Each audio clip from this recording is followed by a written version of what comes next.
आज ही Doubtnut app download करें। Doubtnut पर होगा अब आपके सभी मैथ्स, केमिस्ट्री, फिजिक्स और बायोलॉजी डाउट्स का सफाया। बस अपने क्वेश्चन की फोटो खींचो, उसे क्रॉप करो और तुरंत वीडियो सोल्यूशन पाओ। Download now. असर्शन रीजन का हमारे पास क्वेश्चन है जिसमें हमें असर्शन दी हुई है कि प्रिस्टीन फॉरेस्ट इन सिटू कंजर्वेशन स्ट्रेटजीज में आ जाते हैं और इसका रीजन दिया है कि ये सेक्रेड ग्रोव्स होते हैं जहां पर बायोटा को साइट पर प्रोटेक्ट किया जाता है। अब यहाँ पर हम बात कर रहे हैं असल में बायोडाइवर्सिटी कंजर्वेशन की। हमें पता है कि हमारी अर्थ पे बहुत ही रिच बायोडाइवर्सिटी है, यानी तरह तरह के प्लांट्स और एनिमल्स पाए जाते हैं, लेकिन आजकल देखा जा रहा है कि इस बायोडाइवर्सिटी में तेजी से हमें लॉस हो रहा है, या हम कह सकते हैं कि स्पीशीज रिचनेस तेजी से डिक्लाइन हो रही है, क्योंकि कई सारी ऐसी स्पीशीज हैं जिनकी पॉपुलेशन काफी कम हो गई है ह्यूमन एक्टिविटीज की वजह से, और वो नियर फ्यूचर में एक्सटिंक्शन का या अर्थ से डिसअपियर होने का थ्रेट फेस कर रहे हैं।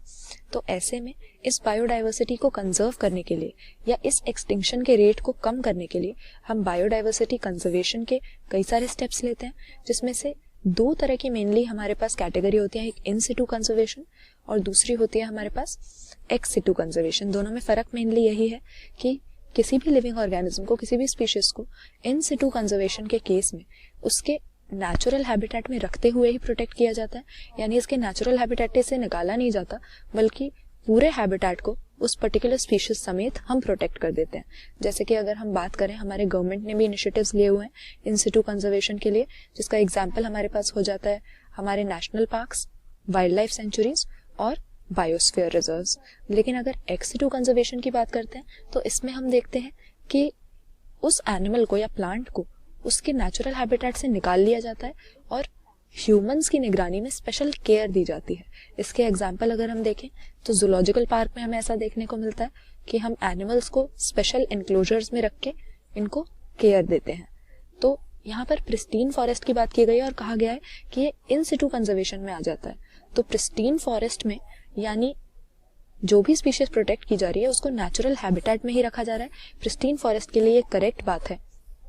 ये होता क्या है, असल में ये गवर्नमेंट इनिशिएटिव नहीं होता है, बल्कि ये एक कल्चरल या ट्रेडिशनल टाइप की अप्रोच है, जिसमें जो भी इंडिजिनस पीपल्स होते हैं वो अपने आसपास के कुछ फॉरेस्टेड एरियाज को टोटल प्रोटेक्शन देते हैं या उनको सेक्रेड ग्रोव्स का नाम दे देते हैं, जिसमें जो भी वेजिटेशन या वाइल्ड लाइफ इस पर्टिकुलर फॉरेस्ट ग्रोव में पाई जाती है उसको पूरी तरह से प्रोटेक्ट किया जाता है और कोई उसको छेड़ता नहीं है। तो ये एक ट्रेडिशनल अप्रोच है बायोडाइवर्सिटी कंजर्वेशन की, लेकिन क्योंकि उन्हें निकालकर उनके नेचुरल हैबिटेट से कहीं बाहर नहीं ले जाया जा रहा है तो इन सिटू कंजर्वेशन में आ जाएगी। करेक्ट है हमारे पास असर्शन, और रीजन भी इसका सही दिया हुआ है। इन सिटू इसको क्यों कहते हैं, क्योंकि ऑन साइट ही जो भी बायोटा है यानी फ्लोरा एंड फौना हम प्रोटेक्ट करना चाह रहे हैं उसको ऑन साइट यानी उसके नेचुरल हैबिटेट में रहते हुए ही प्रोटेक्ट किया जा रहा है सेक्रेड ग्रोव्स या प्रिस्टीन फॉरेस्ट के अंदर, जैसे इंडिया के कई सारे रीजन्स में पाए जाते हैं। तो ऑप्शन ए यहाँ पर सही आंसर मार्क कर देंगे। असर्शन रीजन दोनों ही सही दिए हैं और रीजन भी हमें असर्शन का करेक्ट दिया है। इन सिटू कंजर्वेशन में हम क्यों डालते हैं इसको, क्योंकि ऑन साइट या नेचुरल हैबिटेट में रहते हुए ही हम प्लांट्स और एनिमल्स को, फ्लोरा एंड फौना को प्रोटेक्ट कर रहे हैं। क्लास 6 से 12 से लेके नीट, IIT, जेईई मेंस और एडवांस के लेवल तक 10 मिलियन से ज्यादा स्टूडेंट्स का भरोसा। आज ही डाउनलोड करें डाउटनेट ऐप या व्हाट्सएप कीजिए अपने डाउट्स 8400 400 400 पर।